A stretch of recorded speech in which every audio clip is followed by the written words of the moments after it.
I'm changing out my tie rods, both inner and outer on both sides. I'm going to show you how to do it on the driver's side today.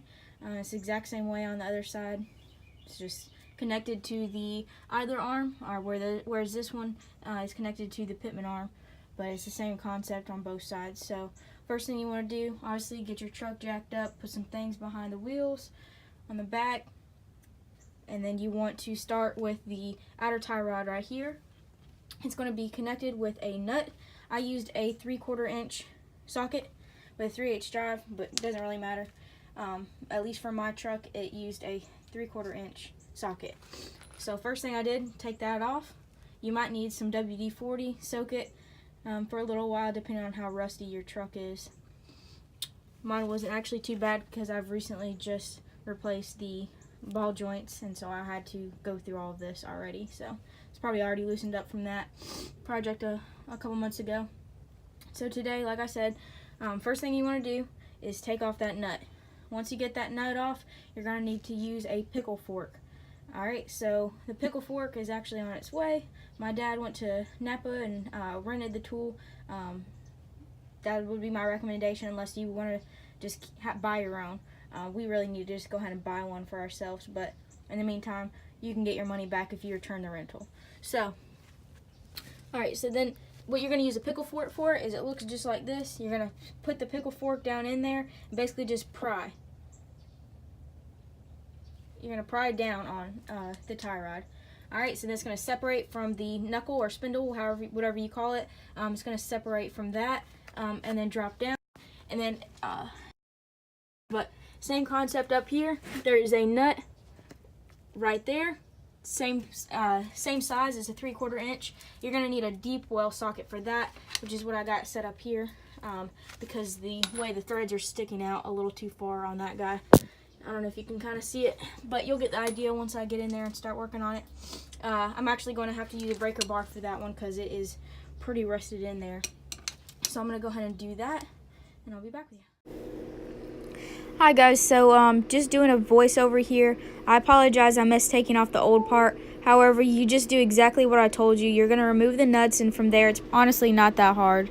Here's a picture of a pickle fork, which is a tool you're going to use if you have to pry the old tie rod ends out of the bracket and or spindle.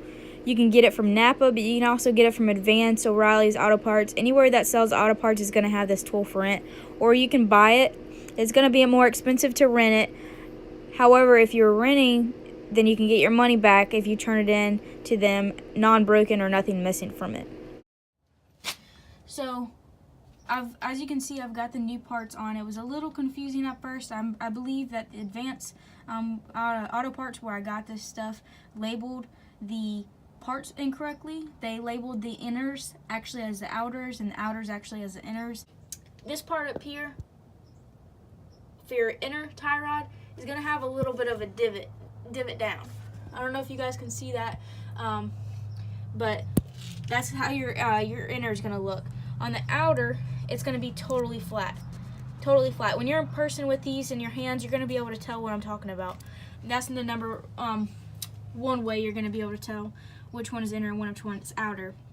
Number two is the threads. The length of the threads are going to be longer on the outer tie rod because the width of this spindle a lot thicker than what it goes, the ball joint goes into on this bracket.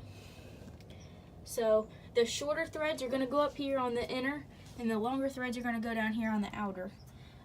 That's how I figured out that the parts in the boxes were mixed around, because this long thread would not even fit at all, because the distance from the frame to that ball joint, you can kind of tell right there that there's not much room to work with.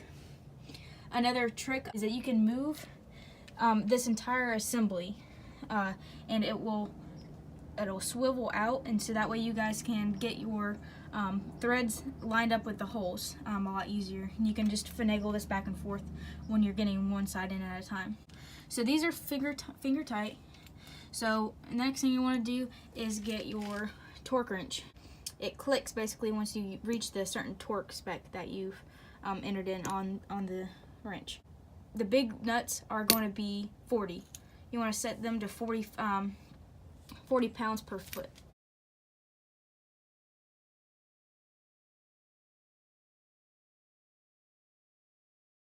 It's not letting me push anymore. All right, so that is going to be the torque spec. All right, so I got both of these nuts here and up there tightened to torque. So for these guys here, you're going to want to set them to 14 pounds per foot. We have finished tightening down these two guys. They are 14 pounds per foot, like I said. Another important detail that I forgot to mention was, of course, I was using the 1/2 inch and the 3/4 inch this entire time. These small nuts right here were what I was using for the 1/2 inch, and the 3/4 inch I was using on the larger ones where the ball joints were on the tie rods. However, those might not be the best sockets to use. The metric is probably going to be better. The alternative to the 1/2 inch for these guys right here is going to be a 13 millimeter. I don't know if you guys can see that. 13 millimeter, and I believe 15 is going to be what these are. I'm not 100% sure, but 3/4 worked just fine for me. So we have a grease fitting and we have the pin. So you should have a total of 4 of these packets.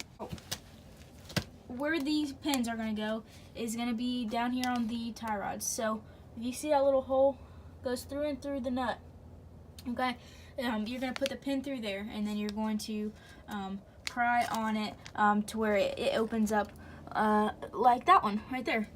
My other ones, keep in mind, my old tie rods did not have those in them anymore. I'm not sure why. This is a 96 truck. I'm sure they snapped off at some point. When I was working on the ball joints, they didn't have them at that time either.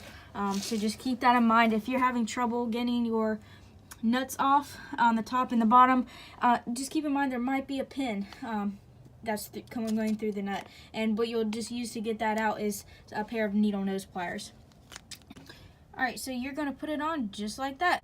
If for some reason, you shouldn't have this problem if you actually torque your nut down to the right specs, but if for some reason part of the castle nut is in the way of you putting this pin through the hole, you can just loosen and tighten it up a little bit to where it'll fit. So once you've put that in, you're going to take a pair of these needle nose pliers and you're going to pry them. I've already got one kind of bent. I'm just going to take this other one and pull it around. The purpose of this pin is to keep the nut, in case it does come loose, this pin here will prevent the nut from coming all the way off. As far as that grease fitting, this is what it's going to look like. Hopefully the camera is picking this up.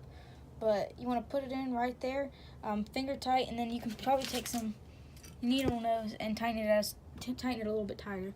So what you're going to do is put this grease gun, you're going to put it on the bearing and you're going to pump it up full of grease. And then once you're done with that, you are good to go.